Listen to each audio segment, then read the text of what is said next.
All right. Now, this before we get into the next article, this is what I wanted to bring up. I did put this on the list. Uh, Oh yeah, um, I watched a YouTuber called Gaming Off the Grid. heard of him. Um, they basically been talking about online services and how physical media seems to be disappearing in the last two videos over, I'd say, the week and a half. Have you watched their videos? Yeah, I watched a couple of their videos regarding about the digital version of games coming to fruition rather than physical media is about to dissipate. Yeah, so basically, I'm gonna just reiterate the points I remember because if we played their videos, that would be 37 minutes, and um, I just want to reiterate the points that they mentioned um, and give my opinions on it. And Doctor Games 101 can give his points. Did you hear that the new Xbox, after the Xbox Series, is supposed to be discless? Yep, it's gonna be a discless Xbox Series or this spot or next gen Xbox system with no disc in it. Yeah, so even if you said I'm not getting an Xbox Series S, it's got to be a Series X so I can play disc. If you upgrade to the next console, you're going to be forced to just buy digital only. Um, they've also brought up points like WWE 2K22, which came out in March of 2022. WWE 2K22 is shutting down their servers in January of 2024. Oh, 2 years after, wow, Not even 2 years after. 2 years after would have been March 2024. right. And they said in that same announcement where WWE 2K22 servers are going to be shut down, it'd be a great time to upgrade to WWE 2K23. So it'd be a great time to spend $60 to $70 more that you don't have on the next game, which they'll probably shut down the servers in 2025. Um, on top of that, physical media seems to be disappearing all around. Like they said, they went to Target and Walmart, their DVDs and like game selection. It's basically almost non-existent, or it's just empty shelves. And so like if you want to buy movies or video games, you may have to rely on either streaming services like like the movie companies want, or look out for you'll have to stick to older movies like and get DVDs, Blu-rays, or even VHS tapes Hmm. if the movie's like from the 80s or 90s. Um, so, but the thing is, obviously, I don't have the money for to spend $60 to $70 every year times however many games I'm interested in. Yeah, And with the streaming services and them going completely digital by the time the next Xbox comes out after Xbox Series, I'm just not doing it. I don't have the money to do it. I'm not going to spend $500 on a console when I can only play games digitally. So what I'm basically going to be doing is I'm still going to be interested in the games that I could play on Xbox One. But as far as Xbox Series, PS5, or anything coming out for that generation or future, um, basically I'm kind of bowing out. We're still going to do this podcast. We're still going to talk about games that are coming out. But honestly, if when I get some disposable income, um, whether it's after taxes, because right now I'm kind of saving all my money because I have to pay taxes next year, so I'm kind of trying to put as much money away as I can, just so I know that when tax season comes, hey, I'd rather be $100 under prepared than say $700 under prepared. If you get my drift. Um, understood. I'd rather be $100 under the mark of what I need to pay to the IRS rather than 700 or 800. So, but I'm just hoping that after tax season, if I do have some money left over from the money I'm saving, I'm spending it on retro, and by retro I mean anything Wii U or older. Um, Xbox One games maybe, but it's going to be very few. Hmm. Because I could. I mean, give me any variation of Mario Party from one to through like 10. I can put that in my console, depending on the Mario Party, because I have GameCube, I have Wii, I have Wii U, I have N64 all hooked up. Well, not the Wii, but the Wii U plays all the Wii games. Yeah. I can put Mario Party in my console and I can play it as much as I want. There's nothing saying, "Oh, this online feature will no longer work." You know what? You don't need the online feature for party mode. Playing party mode with the AI bots is fine because when we played Mario Party on N64, that's what we had. It was bots, AI bots. That's going to be fine. Um, we know they're shutting down Friday the 13th servers at the beginning of next year, Hmm. um, sometime in 2024. Again, that's not going to be a game I'm going to want to play. If it'll even be operational, that's not a game I'm going to want to play with AI bots. So yeah, like I said, when I get some disposable income, which will probably be after I do taxes next year, um, it's if I buy anything, it's mostly going to be retro games or games that I either wish I didn't give up in my past, that I didn't sell, uh, and that I want back, so I can at least complete the games, or games that I totally missed out on that I'm interested in. Doctor Games 101. Do you have anything to say about this? I like to say it's the beginning of the end of physical media, and I wish we could. It will still be around somehow, some ways. Physical media overall, over the next 25 years at the most, in my opinion. But by the end of the century, like altogether, it's gonna be like totally digital, totally like everything's on the USB or on a key card, some form of hell, they even doing it here in New York City with the key cards now. You need a key card of sorts in order to use the subways and buses, but you still use the Metro cards. Still, they call them. It's like a scannable, like a dip in a credit card style of a card. We use those for the last like 20 years, 25 years now, but now they're gonna move it to called the OMNY cards. And those are like scannable cards. You put on you put your card over a scanner, and it scans your card or wallet or whatever, and then you can just take the bus of a fare of $3 per one way, whatever. So it's coming, all digital, and there's cameras everywhere. There's CCTVs everywhere. So it's kind of like we're most cities will be in a soft police state by God knows when. It can be even now, in my opinion, as well. Because here where I live, New York City, it's been turned into a police state with all this digital technology and all. So, and we've been warned about this for years prior to all this infestation of automation. Um, Now, comes to gaming specifically, it's going to be inevitable where everything's going to be on digital, it'll be on a cloud.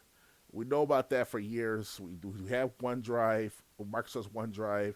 We have Microsoft Office, stuff like that. So it's going to be in the cloud as well. Because even at my most recent school I attended, Southern New Hampshire University, online classes. If you want to have um, proper Word and Microsoft support, Microsoft Word, Microsoft PowerPoint, etc., etc., you have to sign up through their coding on their websites and stuff in order to get the full features, the full usage of the programs of Microsoft Office. There's no need for a disk anymore.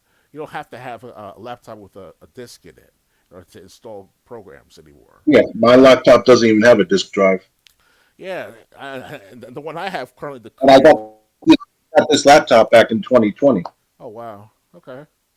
And the PC I have is the model goes back to 2012. So I'm like, this is like the last set of disc readable um, PCs out there, and it's like the best PC for like gaming and such. So I can't imagine within the next couple of years if I save for that specific processor of a computer, whatever we like to call it. If it's gonna it's gonna be available for the disk drives if I need it or not.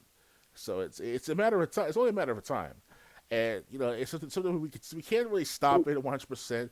We can like delay it, but that's about it. That's just the best we could as consumers. So because Yeah, look at the iTunes agreements. Those agreements you sign up for when you apply for to play the games online and such. You submit, you beg, you applied for their services to be through your account online service only, not offline. So we all submitted to it. It's too late now. We already submitted those agreements.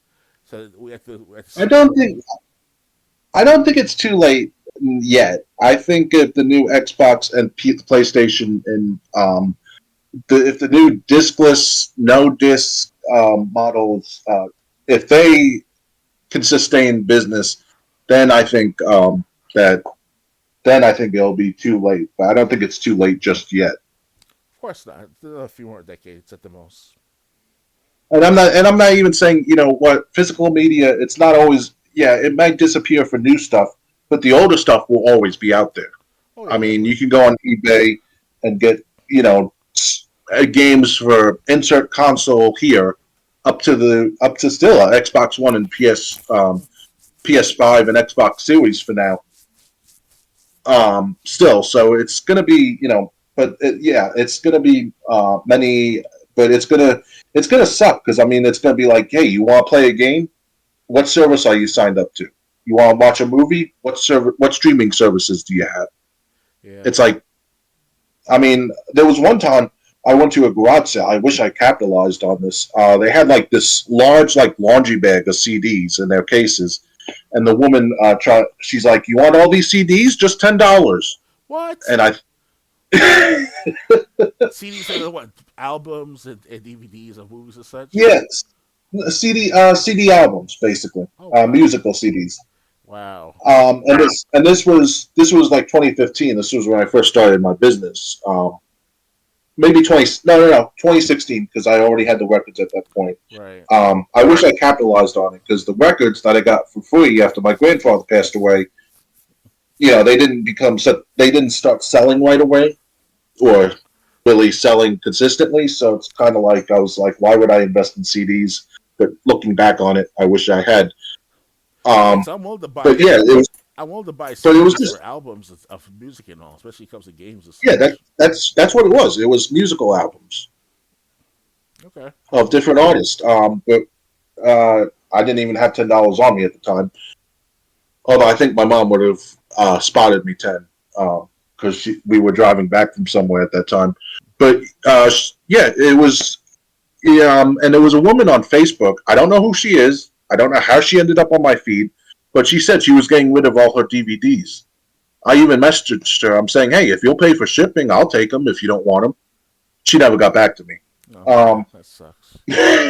but yeah, so I mean, it's gonna be coming. I've been looking at the a grocery store near me. They have like DVDs near the door. Um, I was thinking, maybe pick up Back to the Future trilogy, pick up the Tim Burton Batman movies. Although Batman and Robin and Batman Forever were, um, that's the one. Batman Forever was the one with Two Face and the Riddler, and then Batman and Robin was the one with Mister Freeze and Poison Ivy. Yep. Um, yeah, and that Batman and Robin actually was a failure long term. Um, everyone came to see it the first week, and when they saw it and word of mouth finally spread, people stopped going. But by the time word of mouth spread, it had already made the money back that they had spent making the movie. So Yeah. It was too late for us peasants back in 30 years ago because the internet wasn't around for it to spread too quickly. yeah, so but the thing is, it's maybe at least Back to the Future I'll pick up if because I think I got go tomorrow anyway. Next time I go, I might pick up like Back to the Future trilogy if they still have it. Yeah, there's All I'm still. saying is, Yeah. go on. I want to say though that there are some trilogies, there are some series out there you get on DVDs. I saw TV shows like Elementary, the Batman trilogy, which is the Batman Begins, and Batman Forever, and stuff like that, and other shows like Elementary, like I mentioned. So you had to look around, find out, but it costs a lot of money though. You can actually between like Yeah, of course. 20 to like Yeah. $100, $150. Like Games of Thrones, you'll get the DVD of the entire series like $105 on Amazon. Fucking crazy. Oh wow. Yeah, it's worth it Um. though. It's worth it to buy Yeah. it. Well, these DVDs or Blu-rays, because Back to the Future trilogy might have been Blu-ray, were like $15. So it's like $15 for three movies that I watch here and there. You know, um, not such a bad deal. Um, but yeah, that's back to the gaming discussion. Yeah, when I like I said, when I get disposable income again, it's most of it's gonna be towards retro gaming. Um, and honestly, there's so many games I missed out on in the past. There's so many games that I even on Xbox One that I want to try now. Like I got to play like an hour and a half of Far Cry 6. I want to get back to that. Yeah. Um, that I never got to complete. So those games I'll still be playing. I'm not going to buy them digitally because they're like Far Cry 6 will still be $60 digitally if I buy it. I'll have to go to the eBay or Amazon or someplace online to find it for much cheaper. Oh, yeah. But as a whole, yeah, I'm as a whole more often than not, I'm going to be sticking to retro gaming with my money from now on. Mm-hmm. That's all I really got to say. Understood. Anything else to add, or ready to move on? I'm ready to move on. Okay, we only got a couple more stories for tonight. Next, Metal Gear Solid Master Collection finally lets players pause cutscenes, but it takes 10 seconds.